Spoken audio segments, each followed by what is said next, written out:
Ever wondered what major foreign powers think about America and the West's obsession with racism? Our increasingly absurd insistence that diversity is a strength? Our progressively more desperate search for the benefits of multiculturalism besides cheap labour and Uber Eats? Well, wonder no more. A fascinating one secret Department of Defense report contains some fascinating answers. The report was commissioned by foreign policy strategist Andrew Marshall and is titled Strategic Consequences of Chinese Racism. It was released as a result of Freedom of Information Act litigation. And despite originally being written in 2013, it's more relevant than ever. A lengthy Twitter thread highlights the key takeaways from the once confidential investigation. The banner headline: the Chinese see multiculturalism as a sickness that has overtaken the United States and is a component of US decline. China acknowledges that it is a racist country, but sees that as no problem whatsoever, and in fact views the United States' obsession with racism and white guilt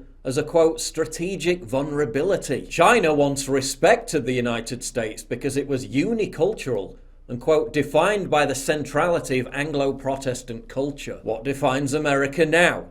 Giant billboards celebrating obese black women, white kids in schools being taught they were born with original sin, questions over whether white people should be allowed to use non-white emojis, George Floyd statues. I think what annoys me most about white people is when they pretend like they're the victim. The author of the DoD report acknowledges that CRT was prevalent in Hollywood and television a decade ago. Hollywood, television, magazines, and more recently blogs take the issue of racism very seriously. Anti-racist messages are common in film and television, while positive images of racial minorities are heavily emphasized. Hollywood and television take their monitoring and policing of the public sphere seriously and work to identify violators and punishing them through ridicule or through expulsion from the community and acceptable company. So the deep state was already praising cancel culture before cancel culture was even a thing. Also note the acknowledgement and veneration of critical race theory, which leftists still claim doesn't even exist. The primary and secondary educational system has been completely remade since the 1970s to emphasize the contributions of racial minorities and the dangers of racism. The students receive instruction about the evils of prejudice and bigotry from K-12, while positive education about minorities is heavily emphasized.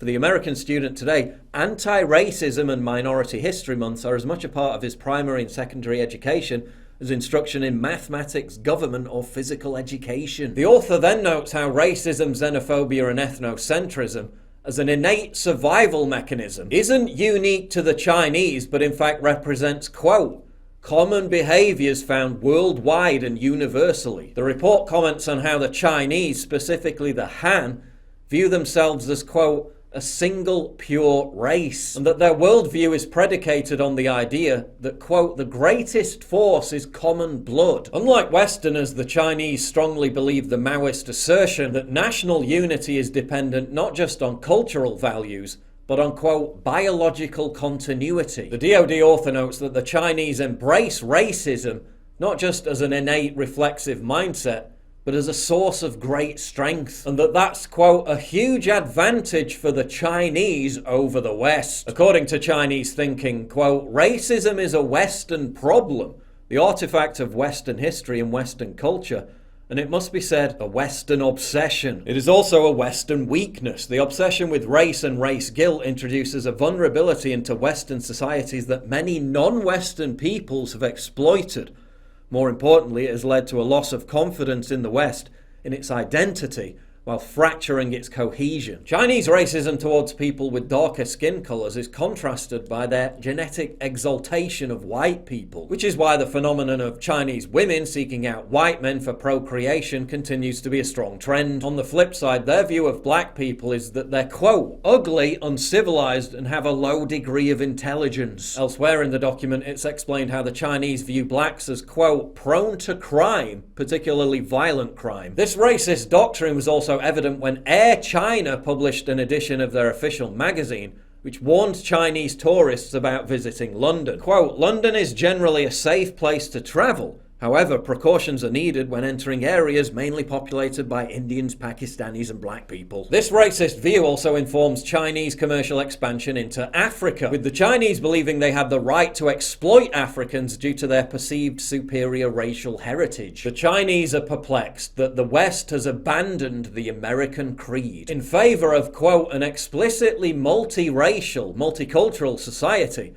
that celebrates differences rather than acquiring assimilation. In rejecting the West's core principles and replacing them with adulation of any culture that isn't Western, the United States is, according to China, quote, rejecting the principles that made the country great and united it. The march of multiculturalism is, again, according to the Chinese, a sickness that, quote, conspires to cause the breakdown of American society and the lack of purpose in life for most Americans. The DoD author notes that the Chinese don't feel the need to confront America militarily because they think the country will collapse of its own accord as a result of racial separatism and internal strife. In contrast, the Chinese see their own racism as bringing a sense of belonging, unity, community, and confidence. The DoD report states, quote, racism is a strategic asset that makes China a formidable adversary, namely because the Chinese aren't plagued by guilt or self-doubt about their past. There is no culture war in China, the report notes,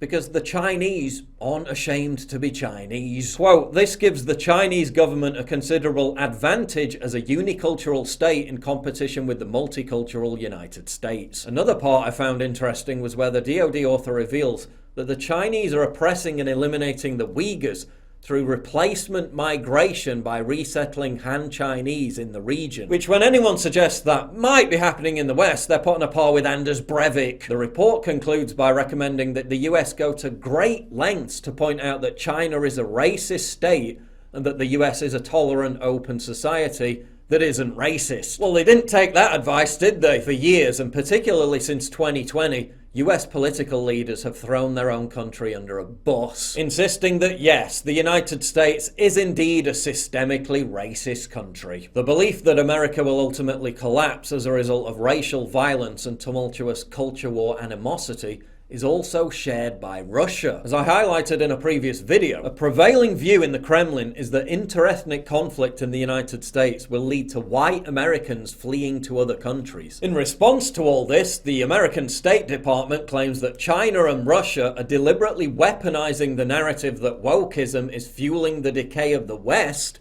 as part of a psyop to spread demoralization. And yet we ask the question, isn't the very purpose of wokeism, identity politics and degeneracy to spread demoralization at home? To initiate cultural power grabs by wedding avaricious political agendas to the rights of supposedly downtrodden minority groups. Groups that aren't in fact downtrodden, but enjoy total support from every organ of the state, cultural institutions, media, and the corporate world. Let's not forget that wokeism isn't merely a tool of domestic repression. It's now a tool of US, or more accurately, deep state imperialism. The deep state is trying to export wokeism and multiculturalism to China and Russia to subvert and weaken their societies. Similar to how Turkish autocrat Erdogan repeatedly threatens to weaponize millions of migrants by opening the floodgates for them to cross into Europe. Both China and Russia are very much aware of this. They see the devastating impact that wokeism has had on Western societies, and they want nothing to do with it. This carriage will arrive sooner or later, because the realities are just like that. The internet is there, there are modern types of communication, so this is inevitable, just as it was inevitable with the pandemic of the new coronavirus infection. New strains are emerging and we cannot escape that. We need to find an antidote which would be efficient. But if someone thinks that a man and a woman is the same thing, well, let them think that. But you know, there is common sense. Note also, as I explained in a previous video, China ardently pushes back against the feminization of men, while our culture embraces it. While our regime messaging continually amplifies the mantra, refugees welcome, diversity is a strength. Even as exhaustive studies, such as the one conducted by researchers at Copenhagen University in Denmark, clearly confirm by every metric that it isn't. Unless you view national disunity, civil unrest, spiralling crime and violence, and a total dislocation of social cohesion as a strength. I don't. Apparently, neither does China. And at least secretly, the American political class must know that this gives Beijing a massive advantage.